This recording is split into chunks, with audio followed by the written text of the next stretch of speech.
Okay, let's go. All right, so welcome back. Here we are. We've got it unboxed, so we can actually take a look at everything. Obviously, this is the AG116 sitting right here. So this is the big boy in the brains to it all. First thing you want to do when you get it out, you obviously need to check everything and make sure everything's going to be working correctly. So we're going to start pulling some pins. We're going to bring this up. I'm going to secure this in. Make sure our arm stretch locks in all the way.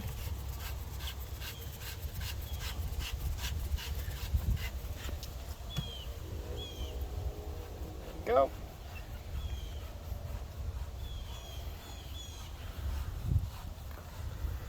This is not your typical quadcopter, is it? No, this is definitely not your typical quadcopter. This is a large unit. It's got 4 sprayers on it, so you'll see the dual attached sprayers on 4 of these actually arms, and they did that because of the way it's actually set up. It'll actually spray better that way with the 4 and the pulse system that they have going on it. So it's actually a pretty unique spray system too on here. See the first arm that we've got up right now with the actual nozzles attached to it. Obviously checking out, making sure the spray system looks good as we're coming through. When you get it from Hylio, they'll put a little bit of water in it to make sure you're not running on a dry pump. And that's the one big issue with a lot of these UAVs that a lot of people don't realize is, you know, when you're spraying, you're running these operations, you don't really necessarily want to run them dry, because then you're gonna have that cavity in your pump where you gotta actually let it load back up. So you'll end up having to spray out, you'll end up having to do a pressure thing. So a big suggestion right off the back is always make sure you leave about a quarter of a gallon left at the bottom of the tank, just to make sure you don't have to reprime that pump.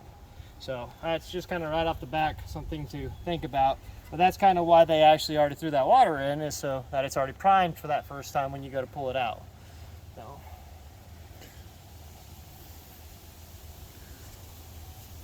How long would you say each prop blade is? They are about a foot long a piece. So definitely a lot bigger. And you know, that's something else that actually, I'm glad you brought that up, Casey. So if you look on a lot of the rules and the regulations when it comes to actually spraying with a rotor-sized aircraft, with any sort of vehicle like this, actually there's a actual blade to spray tip requirement. So your blade and spray tip, your boom width can only come up to about 75% of what it is. And don't quote me on those numbers right this second, I'll have to double check it. But basically, you run into an issue where your blades, your boom gets too big and you can't run that boom anymore just because the blades are not set up for it. So with this system, we're actually fighting that too at the same time. So if you look at some of the UAVs out there, you'll see them flying with true booms on them, like a true full boom setup. If you actually think about it, per the label, that's pretty much illegal at this point.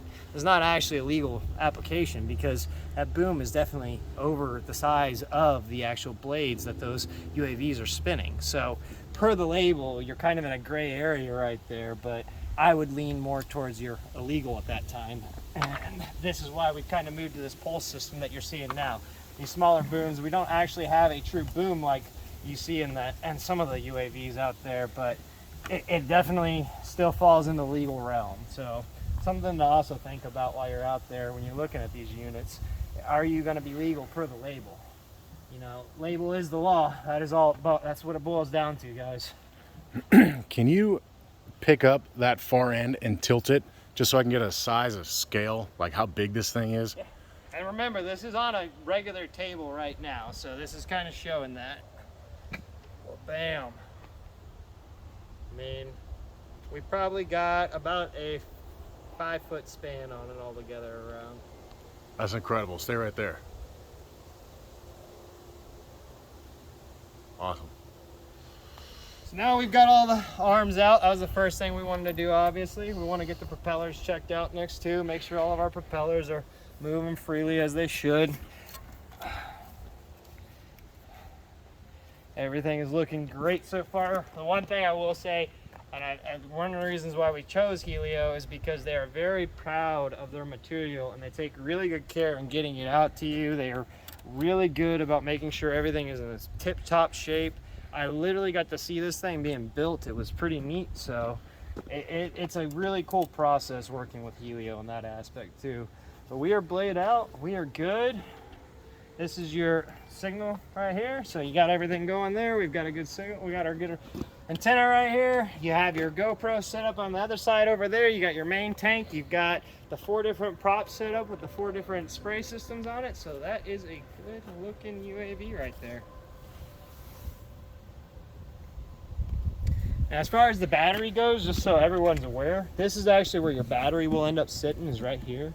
And what you'll do is, and it's kind of funny, you can strap the battery in, but you don't really actually have to. I've flown quite a few missions actually, where we just kind of set the battery on top right here. And because of the weight of the battery and the way it all flies, how safe of a flight this is, the battery doesn't move at all. It's a very stable flight. It's incredible to actually see.